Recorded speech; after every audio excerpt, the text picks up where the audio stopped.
اللہم صلی علی سیدنا محمد علی آل سیدنا محمد بعدد کل ذرۃ مئۃ الف الف مرۃ اللہم صلی علی سیدنا محمد معدن الجود والکرم علیہ وسلم۔ سامعین اور ناظرین کرام، السلام علیکم ورحمۃ اللہ وبرکاتہ۔ اللہ سورہ نساء آیت نمبر 136۔ اعوذ باللہ من الشیطان الرجیم، بسم اللہ الرحمن الرحیم۔ یا ایہا الذین آمنوا باللہ ورسولہ والکتاب الذی نزل علی رسولہ والکتاب الذی انزل من قبل ومن یکفر باللہ وملائکتہ وکتبہ ورسلہ والیوم الآخر فقد ضل ضلالا بعیدا۔ یا ایہا الذین آمنوا، اے ایمان والو، آمنوا باللہ ورسولہ، اللہ پہ اور اس کے رسول پر ایمان لے آؤ، اور اس کتاب پر جو نازل کی ہے اس نے اپنے رسول پر، اور ان کتابوں پر بھی جو اس نے نازل کی ہیں اس سے پہلے۔ وَمَن يَكْفُرْ بِاللَّهِ وَمَلَائِكَتِهِ وَكُتُبِهِ وَرُسُلِهِ، اور جس نے بھی انکار کیا اللہ سے، اس کے فرشتوں پر اور اس کی کتابوں اور اس کے رسولوں پر اور یوم آخرت سے، فقط ضل ضلالا بعیدا، وہ گمراہ ہو گیا دور کی گمراہی میں۔ سامعین کرام، زیر نظر آیت اللہ تعالیٰ کا کلام ہے، اور اس میں ہمیں مجازی ایمان سے حقیقی ایمان کی طرف لانے کی دعوت ہے، اور ایک بھرپور انداز میں ہے اور ایک زوردار طریقے سے ہے۔ اللہ تعالیٰ فرما رہے ہیں، اے مجازی ایمان کا دعویٰ کرنے والو، تم حقیقی ایمان لے آؤ اللہ پہ اور اس کے رسول پہ۔ سامعین کرام، اس پہ ہم بات کر بھی رہے ہیں، کچھ بات کر بھی چکے ہیں۔ مختصر طور پہ میں اگر یہ آپ کو عرض کروں کہ ہم نے جب تک اپنے آپ کو نہیں پہچانا ہے تو ہم اپنے اللہ کو نہیں پہچان سکتے۔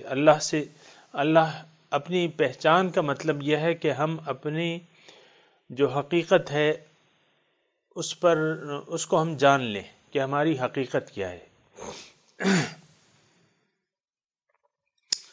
ہماری حقیقت ظاہر نہیں بلکہ باطن ہے۔ اس پہ ہم بات کر بھی چکے ہیں۔ آج مضمون میں کوشش کرتا ہوں کہ اس کو سمیٹ لوں۔ سامعین کرام، حقیقت ہماری باطن ہے، ظاہر نہیں ہے۔ ظاہر تو ہمارا ایک لباس ہے، ایک مکان ہے، ہم اس میں رہ رہے ہیں۔ ساری یعنی جو حقیقی باتیں ہیں اس کا نچوڑ یہ ہے کہ اللہ تعالیٰ نے ہماری روح کو ایک خاص مقام تک پہنچانا تھا، ایک اعلیٰ ترین درجے تک پہنچانا تھا ہماری روح کو۔ اس مقام تک پہنچنے کے لیے اللہ تعالیٰ نے ہمیں ایک آلہ عطا فرمایا جو کہ جسم ہے ہمارا، یا ہم یہ کہہ سکتے ہیں ایک سواری دی اللہ تعالیٰ نے۔ اس سواری میں سوار ہو کے ہم نے اپنا رخ ذات باری تعالیٰ کی طرف کرنا ہے۔ ہماری حقیقت روح ہے۔ میں باتوں کو الجھاؤں گا نہیں، کوشش کروں گا کہ بالکل سادے الفاظ میں آپ کو بیان ہو جائے۔ منزل مقصود جو ہے وہ ذات باری تعالیٰ ہے۔ معرفت الہی آپ کہہ لیں، قرب الہی کہہ لیں، رضا الہی کہہ لیں، دیدار الہی کہہ لیں، یہ ساری ایک ہی چیز ہے سامعین کرام۔ یا بندگی رب کا نام دیں، یہ شروع ہوتا ہے، یعنی اس کا زینہ جو ہے وہ شروع ہوتا ہے بندگی رب سے۔ یعنی طریقہ کار، اس کا پہلا طریقہ کار جو ہے وہ یہ ہے کہ من اسلم وجہہ للہ، جس نے اپنا سر اللہ کے حکم کے سامنے رکھ دیا، یعنی اللہ کی بندگی پر وہ راضی ہو گیا، اللہ کی غلامی پر وہ راضی ہو گیا، اور زندگی میں دین اسلام کے مطابق طریقہ اس نے اپنا لیا۔ زیر نظر جو آیت ہے اس میں سامعین کرام پانچ باتوں پہ ایمان لانے کا خصوصی طور پہ تذکرہ ہوا ہے۔ ایک تو ایمان باللہ ہے، اگر اس آیت کو آپ دیکھیں، ایک اس میں ایمان باللہ کی تاکید ہو رہی ہے، پھر ایمان بالرسول کی تاکید ہو رہی ہے، پھر ایمان بالکتاب کی تاکید ہو رہی ہے، پھر ایمان بالملائکہ کی بات ہو رہی ہے، پھر یوم آخرت پر ایمان کی بات ہو رہی ہے۔ یہ ساری چیزیں جو ہیں سامعین اکرام ایک دوسرے سے جڑی ہوئی ہیں، یعنی اللہ پر ایمان کا مطلب یہ ہے کہ اللہ تعالی میرا خالق ہے، مالک ہے، نمبر ایک۔ پھر اللہ تعالیٰ میرے مقصود ہیں، مقصود واحد ہیں، معبود واحد ہیں، الہ واحد ہیں، محبوب واحد ہیں۔ اس پر آپ کا یقین ہونا چاہیے کہ بھئی اور کچھ تو مجھے چاہیے ہی نہیں۔ دنیا کے بازار میں ہم آئے ہیں، یہاں سے ہم نے معرفت الہی کا سودا کرنا ہے، اللہ کی رضا کو حاصل کرنا ہے، اور اللہ کو راضی کر کے اگر ہم اس جہان سے دار فانی سے رخصت ہو گئے تو ہم کامیاب ہوں گے۔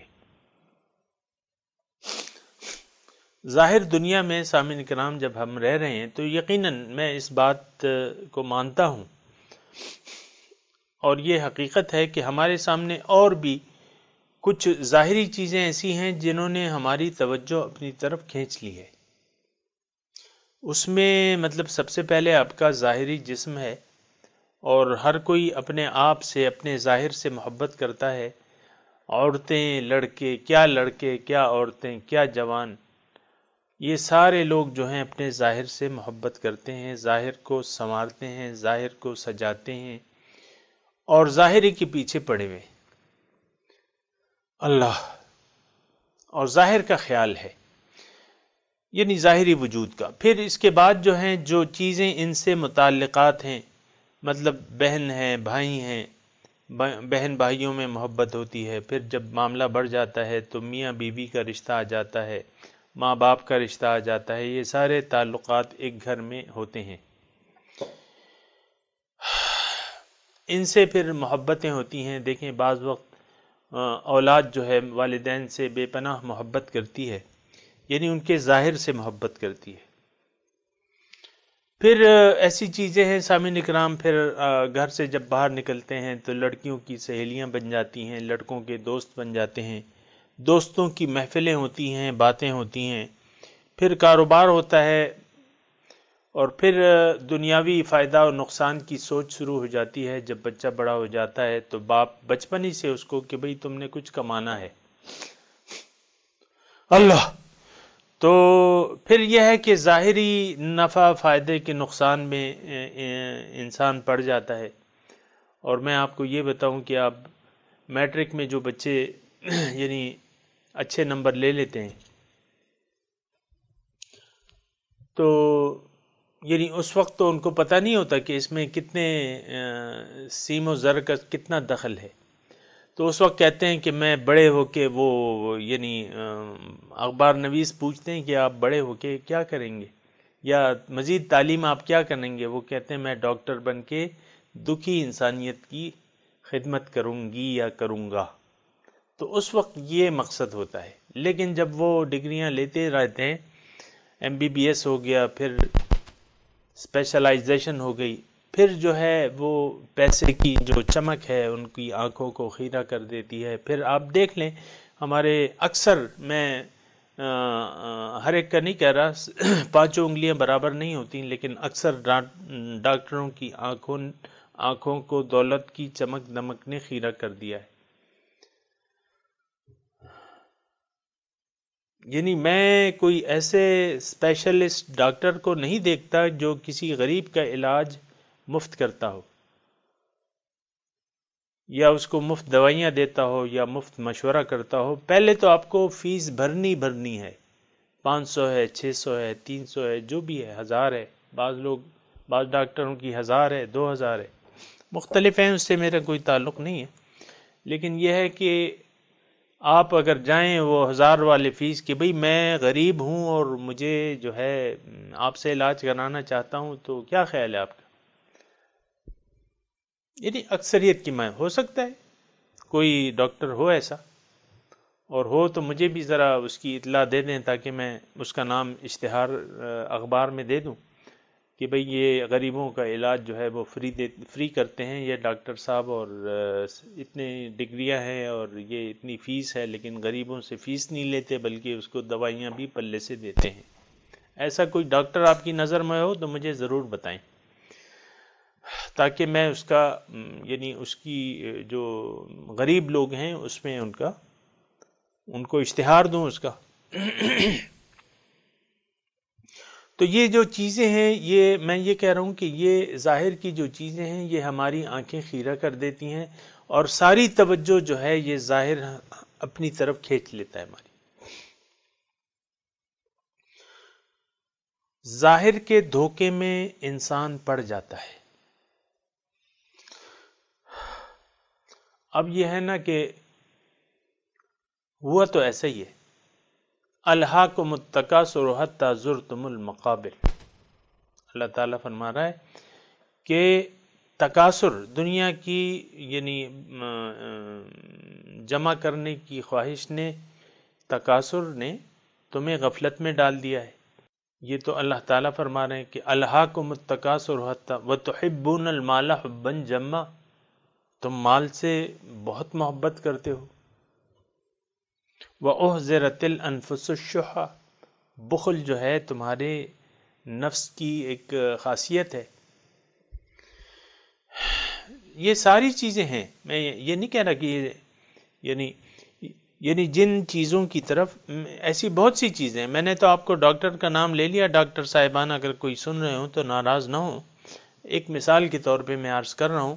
ورنہ کیا ڈاکٹر اور کیا جرنیل، کیا فوجی اور کیا سپاہی اور یعنی ہر ایک جو ہے ظاہر، یعنی ہر ایک کی توجہ جو ہے ظاہر نے اپنی طرف کھینچ لی ہے. سامعین کرام، یہ صورتحال جو ہے یہ بہت خطرناک ہے.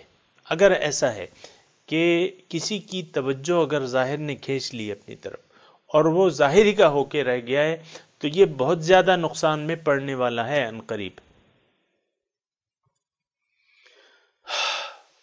اور اس شخص کا آخرت میں کوئی حصہ نہیں ہے.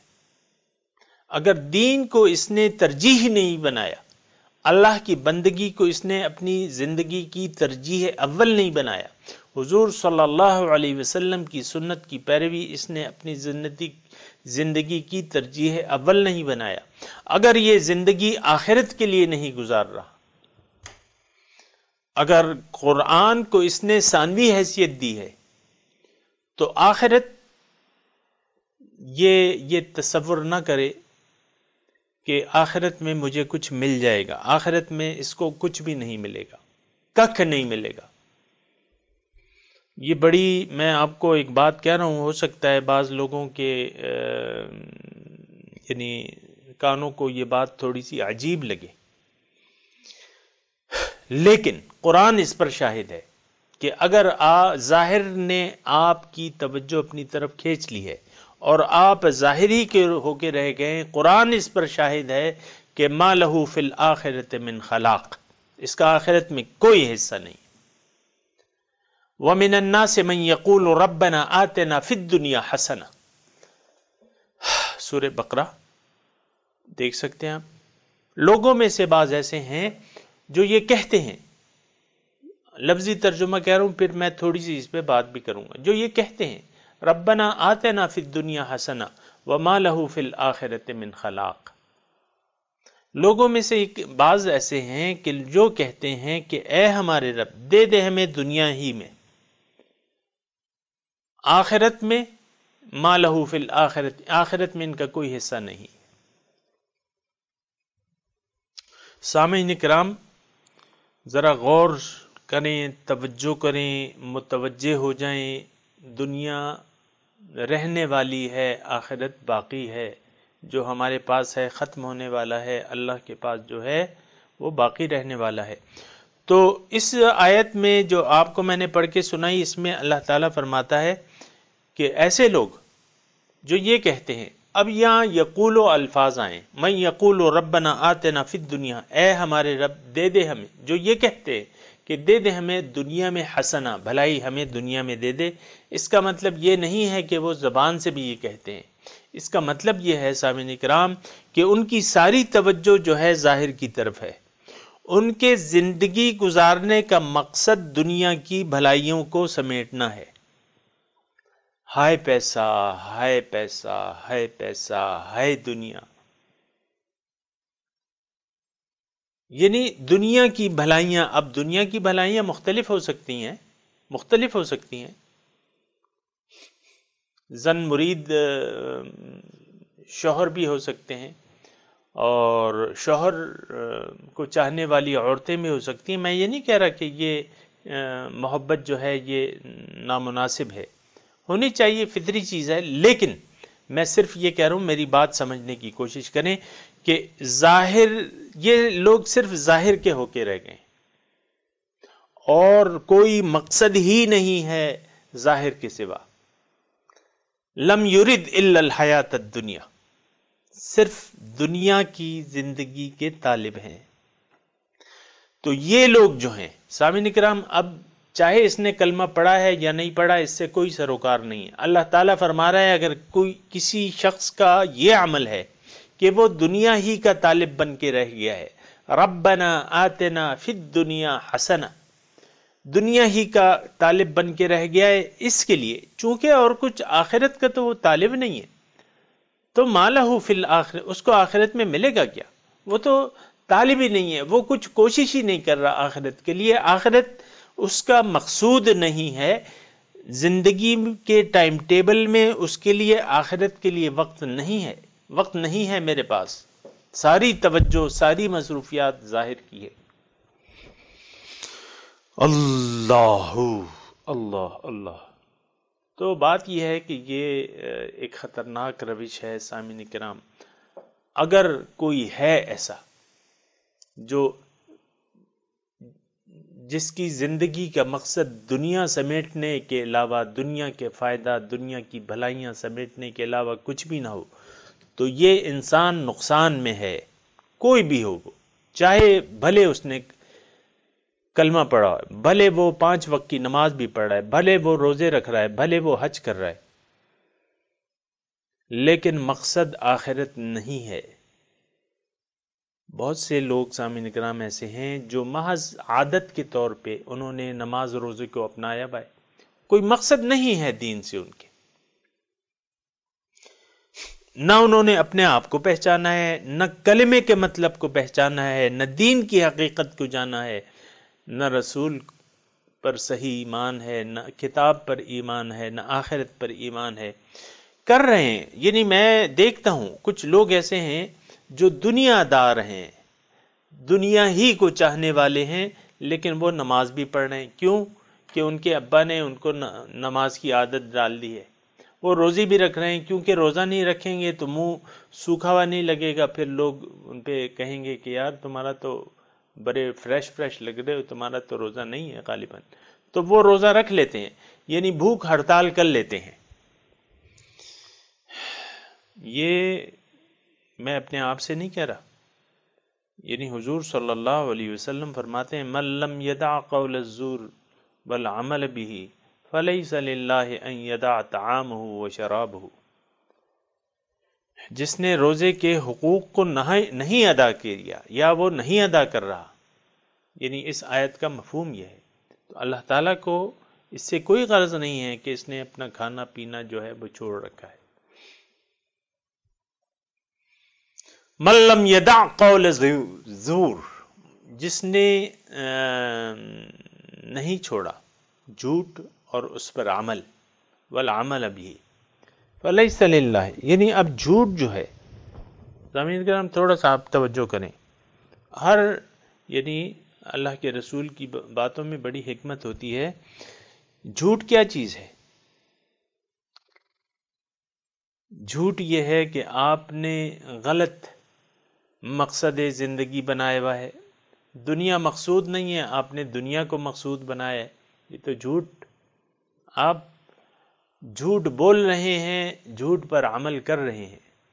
سامعین کرام، جھوٹ ذرا وسیع معنوں میں آپ لیں نا، آپ نے کلمہ پڑھا ہوا ہے لیکن وہ جھوٹا ہے۔ یہاں تو جو ہم آیت نمبر 136 سورہ نساء کی ہے، اس میں تو یہی کہا جا رہا ہے کہ تم لوگ تو کلمہ پڑھ رہے ہو، تم لوگوں نے تو کلمہ پڑھا ہی نہیں ہے۔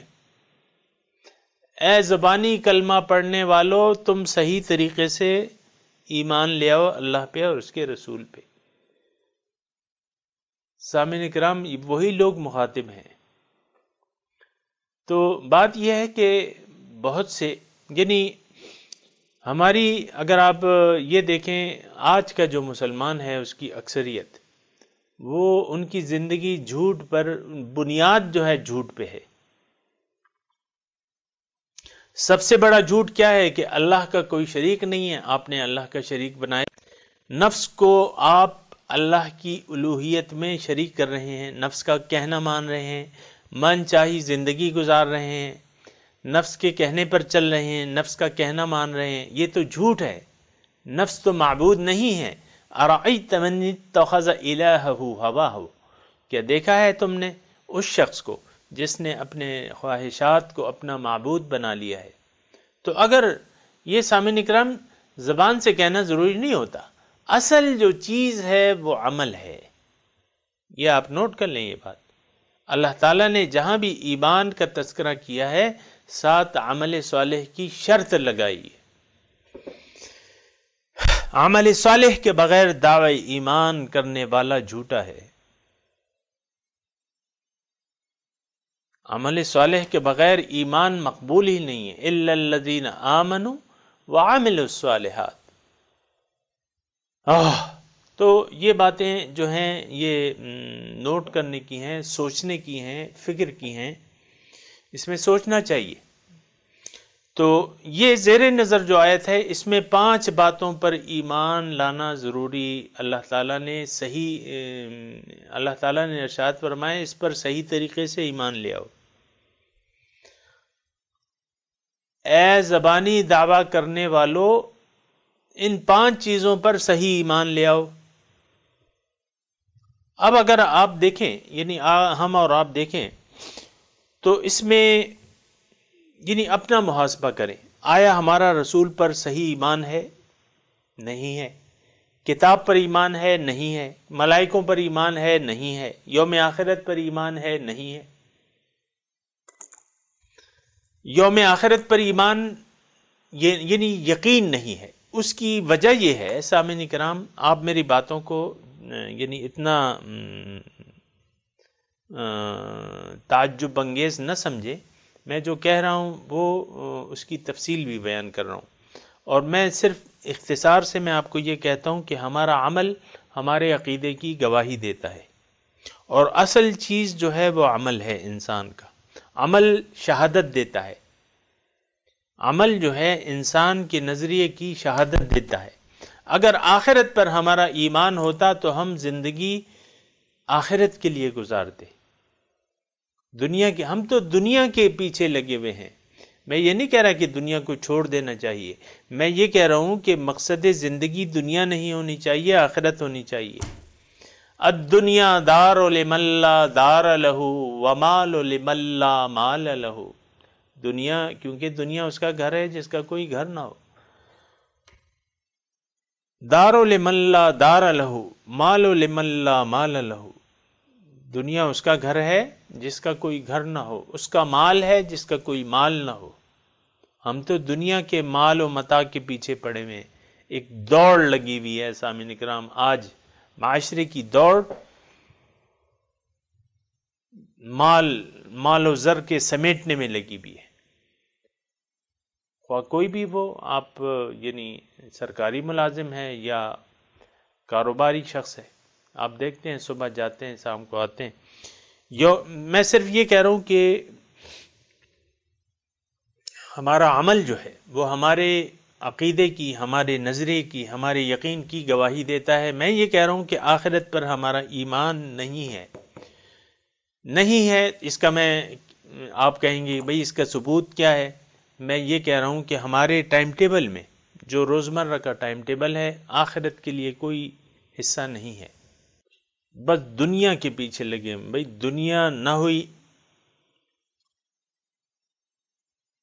پتہ نہیں کیا چیز بنا لیا ہے حصول دنیا کو، یا مقصد بنا لیا ہے، مقصد زندگی حصول دنیا، آخرت پر ایمان نہیں ہے۔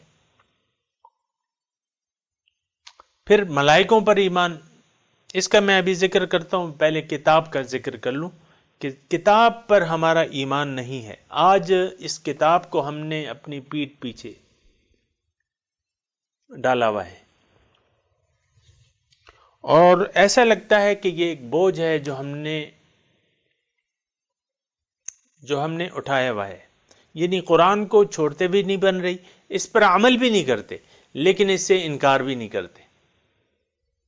مثل الذین حملوا التوراة ثم لم يحملوها كمثل الحمار يحمل اسفارا، مثال ان لوگوں کی جنہوں نے تورات کو جو حاملین تورات تھے، جیسا کہ ہم آج حاملین قرآن ہیں، یعنی گزشتہ قوم کی اللہ تعالیٰ بیان کر رہا ہے کہ انہوں نے تورات کو ایک بوجھ، ایسا بوجھ سمجھ لیا تھا۔ ان کی مثال جیسے کہ گدھے پہ ایک بوجھ لاد دیا جاتا ہے۔ اب گدھا جو ہے وہ بس اس بوجھ سے بہت ہی قیمتی، گدھے پہ اگر آپ سونا چاندی کا ڈھیر لاد دیں تو اس سے وہ کیا فائدہ اٹھا لے گا؟ قرآن تو ایک حکمت بھری کتاب ہے سامعین کرام، یہ تو مالک و مولا کا کلام ہے، یہ تو اللہ کا ذکر ہے، یہ تو اللہ کا نور ہے، اور ہم نے بس اس کو چوم کے غلافوں میں باندھ کے تاقے نسیاں میں رکھ دیا ہے۔ تو کتاب پر بھی میں یہ کہہ رہا ہوں کہ کتاب پر ہمارا ایمان اور یقین نہیں ہے، کیوں کہ قرآن سے ہم رہنمائی نہیں لے رہے، نہ اس کی ضرورت محسوس کر رہے ہیں، نہ رہنمائی لے رہے ہیں۔ رسول پر بھی ہمارا ایمان نہیں ہے، کیوں کہ رسول کی اطاعت کو ہم ترک کر بیٹھے ہیں، رسول کی سنت کو ہم ترک کر بیٹھے ہیں۔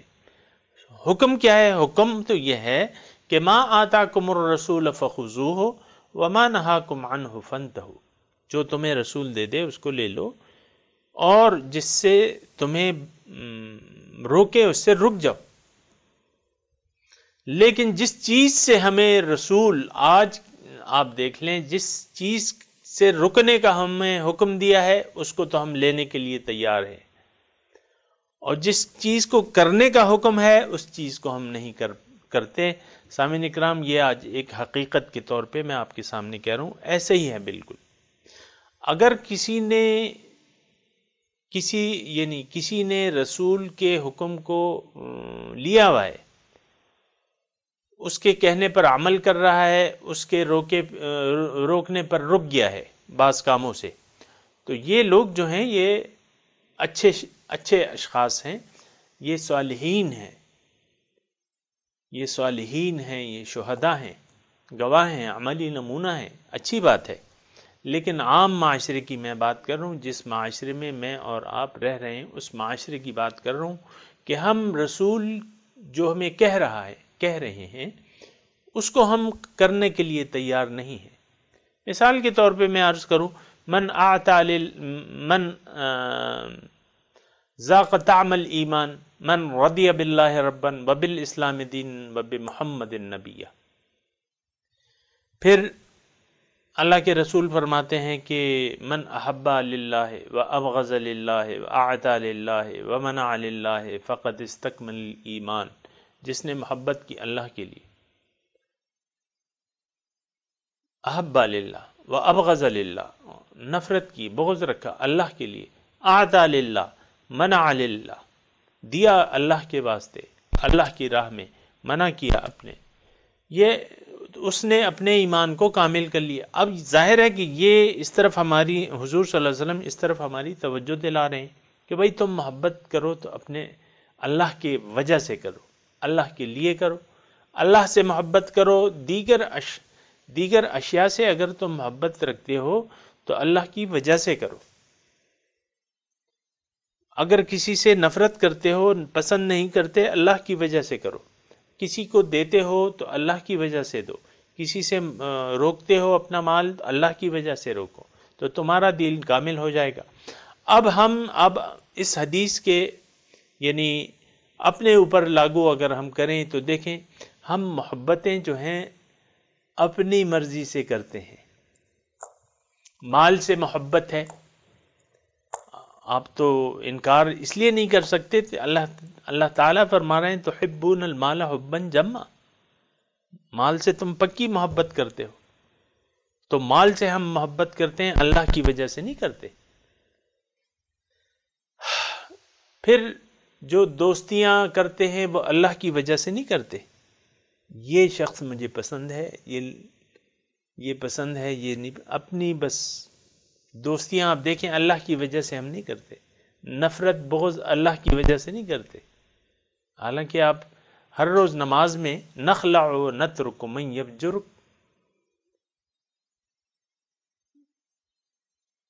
پھر آپ دیکھیں مال کا خرچ کرنا ہے، ہم اپنی مرضی سے خرچ کرتے ہیں، جہاں ہماری مرضی ہوگی وہاں ڈھیروں خرچ کر لیں گے، جہاں اللہ کی بات آئے گی وہاں پہ ہم خرچ نہیں کریں گے، اس کو نقصان جانیں گے۔ تو یہ ساری چیزیں ہیں، میں صرف یہ کہہ رہا ہوں کہ رسول پر ہمارا ایمان نہیں ہے، نہ رسول کے کہنے پر ایمان ہے، نہ اس کے طریقوں پر ایمان ہے، یقین ہے۔ آپ دیکھیں آج معاشرہ حضور صلی اللہ علیہ وسلم کی سنت کریمہ پر عمل کر رہا ہے یا اس کے خلاف زندگی گزار رہا ہے؟ ظاہر ہے کہ آپ کا جواب یہی ہوگا، اور حقیقت بھی یہی ہے کہ رسول کے قدم کو ہم نے چھوڑ دیا ہے۔ پھر ایمان باللہ کی جب بات آتی ہے تو ایمان باللہ کا مطلب یہ ہے کہ آپ نے اللہ کو اپنا محبوب واحد بنا کے، مقصود واحد بنا کے، معبود واحد بنا کے اللہ کے راستے پر چلنے کا عزم کیا ہے، یہ ایمان باللہ ہے۔ سامعین کرام، ایمان باللہ کا ہرگز یہ مطلب نہیں ہے کہ آپ یہ کہیں کہ اللہ کے سوا کوئی اللہ نہیں ہے، نہیں، اللہ کے سوا کوئی محبوب نہیں ہے، اللہ کے سوا کوئی معبود نہیں ہے، اللہ کے سوا کوئی مقصود نہیں ہے، اللہ کے سوا کوئی مطلوب نہیں ہے۔ یہ ایمان باللہ کا مطلب ہے کہ آپ کا یہ یقین ہو کہ ہاں مجھے اور کچھ بھی نہیں چاہیے، صرف اللہ چاہیے، اللہ کی رضا چاہیے، بس یہ اللہ پر ایمان ہے۔ سمجھ گئے؟ تو یہ تین چیزیں ہو گئیں۔ چوتھی جو چیز ہے وہ ایمان بالملائکہ، یعنی اللہ تعالیٰ نے اس آیت میں ملائکہ پر ایمان، تھوڑی سی میں نے بات کی تھی، ملائکہ پر ایمان اس لیے، یعنی اللہ تعالیٰ نے ایک شرط یہ لگائی ہے کہ تمہارا فرشتوں پر ایمان ہو۔ ایک تو بات یہ ہے سامعین اکرام کہ یعنی جس کا مقصود جو ہے ذات باری تعالیٰ ہے، یا جو طالبان خدا میں شامل ہے، جو اللہ کو چاہتا ہے، ملائکہ جو ہیں یہ اللہ تعالیٰ کی مخلوق ہیں۔ اللہ تعالیٰ نے ملائکہ کی ڈیوٹی لگائی ہے، کل میں نے آپ کو عرض کر دیا تھا، اللہ تعالیٰ کے کارندے ہیں۔ اللہ تعالیٰ اس کائنات میں کوئی کام بغیر اسباب کے نہیں کرتا۔ اللہ تعالیٰ نے مختلف کاموں کے لیے مختلف فرشتوں کی ڈیوٹی لگا دی ہے۔ آپ کے ساتھ ایک فرشتہ اللہ تعالیٰ نے پیدا کیا ہوا ہے، وہ فرشتہ کیا کام کرتا ہے؟ آپ کو نیکی کا حکم دیتا ہے، لمۃ الملک کہتے ہیں اسے، نیکی، آپ کا جو ضمیر ہے کہ بھئی یہ نیک کام ہے، ایسا کر لو، ایسا کر لو، یعنی پھر لہو معقبات من بین یدیہ ومن خلفہ یحفظونہ من امر اللہ، آپ کے دو محافظین ہیں جو آپ کی حفاظت کرتے ہیں اللہ کے حکم سے، یحفظونہ من امر اللہ، جو اللہ کے امر سے آپ کی حفاظت کرتے ہیں۔ یہ آپ کا یقین، دیکھیں اصلی محافظ تو ہمارا اللہ تعالیٰ ہی ہے، لیکن میں آپ کو یہ عرض کر رہا ہوں کہ یہ ملائکہ پر ایمان یعنی یہ ہماری انسانی فطرت کے مطابق اللہ تعالیٰ نے یہ سارے نظام اور سسٹم بنائے ہوئے ہیں۔ ملائکہ جو ہے یہ اللہ تعالیٰ کی مخلوق ہیں، اللہ تعالیٰ کے حکم کے تابع ہیں۔ لا یعصون اللہ ما امرہم ویفعلون ما یؤمرون، اللہ کے حکم کی نافرمانی نہیں کرتے اور جو ان کو حکم دیا جاتا ہے وہ کرتے ہیں۔ تو ملائکہ پر ایمان کا مطلب یہ ہے کہ آپ یعنی اللہ تعالیٰ نے یہ ساری چیزیں ہماری ذہنیت کے اور ہمارے مزاج کے مطابق کر دی ہیں۔ فرشتوں کو اللہ تعالیٰ نے بنا دیا ہے، اس میں اس کی بہت حکمتیں ہیں۔ ایک حکمت اس میں یہ بھی ہے سامعین کرام کہ ہمیں یہ یقین ہو جائے کہ ہاں اللہ تعالیٰ تمام کام واسطوں سے کرتے ہیں، اپنے یعنی کرتے تو اللہ تعالیٰ ہی ہیں سارے کام، لیکن واسطوں سے۔ تو واسطے کا یعنی واسطہ اور ذریعہ، اس پر یقین کرنا یا اس کی ضرورت آپ کو ہونی چاہیے، جیسا کہ اللہ تعالیٰ نے سارے کام واسطوں سے کرتا ہے۔ مثال کے طور پہ قرآن پاک اللہ تعالیٰ نے نازل کیا ہے، لیکن یہ ہے کہ ان کی ڈیوٹی جبرائیل علیہ السلام یعنی وہی کون لاتے تھے؟ یہ جبرائیل علیہ السلام کی ڈیوٹی تھی، وہی آسمان سے وہی وہ لاتے تھے۔ یعنی قرآن جبرائیل علیہ السلام کے ذریعے اللہ تعالیٰ نے، دیکھیں وہ ذریعے جو ذریعہ ہے نا، یہ اس کا آپ کو تسلیم کرنا نہایت ضروری ہے۔ کبھی آپ یہ نہ سمجھیں کہ میرا بغیر ذریعے کے اللہ سے تعلق پیدا ہو جائے گا، ایسا سمجھنا بہت بڑی غلطی ہے۔ میں سادے سے الفاظ کہہ رہا ہوں، اس میں یہ ہے، لیکن قبل اس کے میں آپ سے یہ بھی کہتا ہوں کہ بعض فرقے ایسے ہیں جو کہتے ہیں ہمیں کسی ذریعے کی، کسی واسطے کی ضرورت نہیں ہے اللہ تعالیٰ کی طرف۔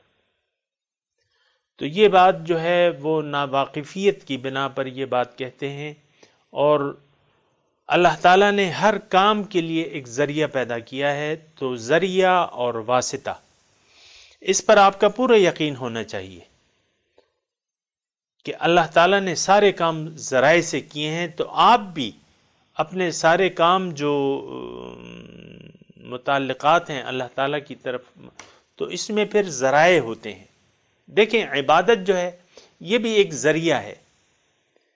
ذریعہ ہے، واسطہ ہے۔ اللہ کی بندگی، اللہ کی اطاعت، یہ براہ راست کوئی مقصود نہیں ہے۔ بعض ناواقف لوگ یہ سمجھتے ہیں کہ بھئی مقصد زندگی بندگی رب ہے، ایسا نہیں ہے۔ بندگی رب یا عبادت اللہ تعالیٰ کی یہ ایک ذریعہ ہے، ایک واسطہ ہے۔ اس واسطے سے یعنی یہ کام اگر کریں گے، آپ بندگی رب کو آپ اختیار کر لیں گے، تو اس ذریعے سے آپ اللہ تعالیٰ کے نزدیک ہو جائیں گے۔ اصل میں یہ جو بہت ساری غلط فہمیاں ہیں، اس کی وجہ یہ ہے کہ ہم دین کے بارے میں ہماری سوچ، نہ تو ہم سوچتے ہیں، نہ کوئی بتانے والا ایسا بتاتا ہے ہمیں۔ آپ پوچھیں گے زندگی کا مقصد کیا ہے، ناواقف لوگ کہہ دیں گے زندگی کا مقصد عبادت ہے، جبکہ عبادت مقصد بذات خود نہیں ہے، یہ ایک ذریعہ ہے اس اللہ تعالیٰ تک پہنچنے کا۔ اگر اللہ تعالیٰ آپ کا مقصود ہے تو اس کا طریقہ کیا ہے، اس کا ذریعہ کیا ہے؟ بندگی رب اس کا واحد طریقہ ہے کہ آپ نے اللہ کی عبادت کرنی ہے، بندگی کرنی ہے، اس کے حکم کے سامنے سر جھکانا ہے، تو تبھی آپ اللہ تعالیٰ کے نزدیک ہو سکتے ہیں۔ اگر آپ نے اللہ کی بندگی نہ کی، اس کی عبادت نہ کی، نفس کی عبادت کرتے رہے، شیطان کے راستے پر چلے، تو آپ کو اللہ کا قرب حاصل نہیں ہو سکتا۔ تو ایمان باللہ کا یہ مطلب ہے سامعین کرام۔ فرشتوں کا میں نے آپ کو بتا دیا کہ فرشتہ جو ہے وہ یعنی اللہ تعالیٰ نے ہر چیز ہماری ذہن کے قریب کی ہوئی ہے۔ دیکھیں ہمیں ہدایت کی ضرورت تھی تو کتاب تو بھجوائی ہے، لیکن رسول کے ذریعے بھجوائی ہے۔ پہلے رسول آئے ہیں، پھر بعد میں کتاب آئی ہے۔ پہلے ہادی آیا ہے، ہدایت بعد میں آئی ہے۔ پہلے ہادی آئے ہیں، پھر 23 سال تک ہدایت نازل ہوتی رہی ہے۔ مکی زندگی میں آپ دیکھ لیں، نماز کا یہ مروجہ طریقہ تو نہیں تھا، نہ 5 وقت کی نماز تھی، یہ تو معراج کا تحفہ ہے نماز، جو 12 نبوی میں ہوئی ہے۔ اللہ، تو ساری چیزیں جو ہیں اللہ تعالیٰ نے اس کے لیے ذرائع مقرر کر دیے ہیں، اور آپ کا یہ یقین ہونا چاہیے، یعنی یہ مضمون بڑا وسیع ہے سامعین کرام، فرشتوں پر ایمان کا۔ ایک تو اس میں یہ ہے کہ اللہ تعالیٰ نے ہمارے ذہن کے قریب کر دیا ہے سب کچھ، ہمیں یہ یقین ہو کہ ہاں حفاظت کرنے والا تو اللہ تعالیٰ ہے، لیکن اس نے 2 فرشتے مقرر کر دیے ہیں جس کا ذکر قرآن میں اللہ تعالیٰ نے کر دیا ہے۔ کرامن کاتبین، اصل ریکارڈ تو اللہ تعالیٰ کے پاس ہے، لیکن اللہ تعالیٰ کہہ رہا ہے کہ میں نے کرامن کاتبین مقرر کر دیے ہیں، یعلمون یکتبون ما تفعلون، جو تم کرتے ہو لکھتے ہیں۔ ما یلفظ من قول الا لدیہ رقیب عتید۔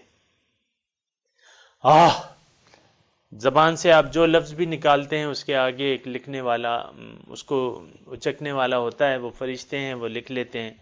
دائیں طرف والے جو ہیں وہ نیکیاں لکھ رہے ہیں، بائیں طرف والے آپ کی بدیاں لکھ رہے ہیں۔ تو پھر حساب کتاب پھر قیامت کے دن ہوگا۔ تو یہ فرشتوں پر ایمان کا یہ مطلب ہے کہ آپ کا یہ یقین ہو، پھر فرشتوں کا آپ کو احساس بھی ہونا چاہیے۔ دیکھیں ہم جب نماز پڑھتے ہیں، جب سلام پھیرتے ہیں تو اس میں یعنی مثال کے طور پہ جماعت میں آپ شریک ہیں تو آپ دائیں طرف جو سلام پھیرتے ہیں، السلام علیکم ورحمۃ اللہ وبرکاتہ، السلام علیکم ورحمۃ اللہ، السلام علیکم ورحمۃ، دونوں جانب آپ سلام پھیرتے ہیں۔ اس کا مطلب یہ ہے کہ آپ یعنی مسئلہ یہ ہے کہ آپ جب دائیں طرف سلام پھیریں گے تو دائیں طرف کے مقتدیوں کو سلام کی نیت کریں گے، اور جو دائیں طرف کے فرشتے ہیں اس کو نیت کریں گے۔ بائیں طرف کے فرشتے اور بائیں طرف کے مقتدی یعنی دونوں طرف، یعنی مسئلہ یہی ہے کہ آپ جب سلام پھیریں جماعت میں تو پھر آپ نے نیت یہ کرنی ہے کہ السلام علیکم ورحمۃ اللہ، آپ نے فرشتوں کو اور مقتدیوں کو پر سلامتی بھیجی، دائیں طرف کے اور پھر بائیں طرف کے فرشتے جو ہیں۔ اس کا احساس اللہ تعالیٰ کہتا ہے کہ اللہ تعالیٰ نے ہمیں اس کا احساس دلایا ہے کہ دیکھو تمہارے 2 حفاظت کرنے والے ہیں، دیکھو کرامن کاتبین ہیں، دیکھو تمہارے ہر جگہ یعنی فرشتے جو ہیں تمہاری مدد کرتے ہیں۔ نحن اولیاؤکم فی الحیات الدنیا وفی الآخرہ۔ یہ مضمون مطلب اگر میں بڑھاؤں تو بڑھ بھی سکتا ہے۔ تتنزل علیہم الملائکہ ان الذین قالوا ربنا اللہ ثم استقاموا تتنزل علیہم الملائکہ، جن لوگوں نے کہا کہ اللہ ہمارا رب ہے اور پھر اس پر استقامت اختیار کر لی، تو اب یہ ہے کہ انعام کے طور پہ تتنزل علیہم الملائکہ، فرشتے نازل ہوتے ہیں۔ اب یہ دیکھیں اللہ تعالیٰ ہمیں احساس دلاتا ہے کہ دیکھو تم نے ایمان پر استقامت اختیار کر لی، فرشتے نازل ہوں گے۔ کبھی تمہیں بدر میں جو ہیں فرشتے جو ہیں آ گئے تھے، الَن یکفیکم ربکم ان ینزل علیکم بألف من الملائکۃ مردفین، 1000 فرشتے آ گئے، بلا ان تصبروا وتتقوا ھذا یمددکم ربکم بثلاثۃ الف من الملائکۃ مردفین، او کما قال اللہ تعالی، کہ بھئی تم صبر اور تقوی سے کام لو، یہ 3000 فرشتے آ گئے۔ تو ہر جگہ یہ فرشتوں کا ایک تصور ہونا چاہیے، ہمارا یقین ہونا چاہیے کہ فرشتہ جو ہے اللہ تعالیٰ نے میرے ساتھ، یعنی اللہ تعالیٰ کی رحمت میرے ساتھ ہے۔ فرشتہ کیا ہے؟ نور ہے، اللہ تعالیٰ کی نورانی مخلوق ہیں، وہ میرے ساتھ ہیں۔ پھر آپ نے حدیث میں پڑھا ہوگا کہ ایک قوم جب بیٹھتی ہے اللہ تعالیٰ کا ذکر کرتی ہے، فرشتے آتے ہیں اس پر، ایک ڈپارٹمنٹ ایسا ہے کہ وہ اہل ذکر کے سروں پر سایہ کرتے ہیں، اپنے پروں کا آسمان تک چلے جاتے ہیں، پھر وہ جاتے ہیں رپورٹ دیتے ہیں، مکالمہ ہوتا ہے، اللہ تعالیٰ کہتا ہے آپ اے فرشتوں گواہ رہو میں نے ان سب کو بخش دیا۔ تو یہ فرشتے چاروں طرف جو ہے ہمارے موجود ہیں. ہمارا ایمان، دیکھیں انسان ہے، ہم کمزور ہیں، ہماری عقل کی حدود اتنی نہیں ہے، تو فرشتوں کو اگر ہم ذہن میں رکھیں اور توقع رکھیں تو یہ ہے کہ اللہ تعالیٰ کا یہ ایک ذرائع ہیں. یہ اللہ تعالیٰ فرشتوں سے ہماری مدد بھی کرتا ہے. کبھی فرشتے آپ کو انسان کی صورت میں بھی مل جائیں گے. حضرت ابراہیم علیہ السلام پہ فرشتے آئے تھے، وہ انسان کی صورت میں آئے تھے. لوط علیہ السلام کے پاس فرشتے انسانی شکل میں آئے تھے. حضرت جبرائیل علیہ السلام بعض وقت انسانی شکل میں حضور صلی اللہ علیہ وسلم کے پاس آ جاتے تھے. اور اللہ تعالیٰ مدد کرتا ہے فرشتوں کی. تو آپ کا ایک ایمان ہونا چاہیے بنیادی طور پہ یہ کہ فرشتے اللہ تعالیٰ کی مخلوق ہے. اللہ تعالیٰ اپنے کام فرشتوں کے ذریعے لیتا ہے، فرشتوں سے کرواتا ہے. پھر یہ ہے کہ وہ جو میں نے آپ کو عرض کیا تھا کہ ذریعہ اور واسطہ، تو کبھی یہ نہ سوچئے گا کہ مجھے کسی واسطے کی ضرورت نہیں ہے. اللہ تعالیٰ کا جو طریقہ ہے اس پر ایک واسطے کی لازمی ضرورت ہے. قرآن اس پر شاہد ہے، یا ایھا الذین آمنوا اتقوا اللہ وجاہدوا فی سبیلہ وابتغوا الیہ الوسیلۃ لعلکم تفلحون. اللہ تعالیٰ ارشاد فرماتے ہیں کہ اے ایمان والو، اتقوا اللہ، اللہ کا تقوی اختیار کرو، وجاہدوا فی سبیلہ، اس کی راہ میں محنت کرو، وابتغوا الیہ الوسیلہ، اس کی طرف اگر پہنچنا ہے تو کوئی ذریعہ تلاش کرو، کوئی واسطہ تلاش کرو. وابتغوا الیہ الوسیلۃ اولئک الذین یدعون یبتغون الی ربہم الوسیلۃ ایہم اقرب ویخافون یرجون رحمتہ ویخافون عذابہ. نیک لوگ جو ہیں وہ اللہ تعالیٰ کی طرف وسیلہ ڈھونڈتے ہیں کہ کون اللہ کے زیادہ قریب ہے تو ہم اس کے ذریعے اللہ تعالیٰ کے قریب ہو جائیں. یبتغون الی ربہم الوسیلہ، تو وسیلہ ذریعہ، یعنی وسیلے کے مطلب ذریعہ. تو آپ نے ذریعے کو، بغیر ذرائع کے کچھ بھی نہیں ہو سکتا. یہ ایک نادانی کی بات ہے.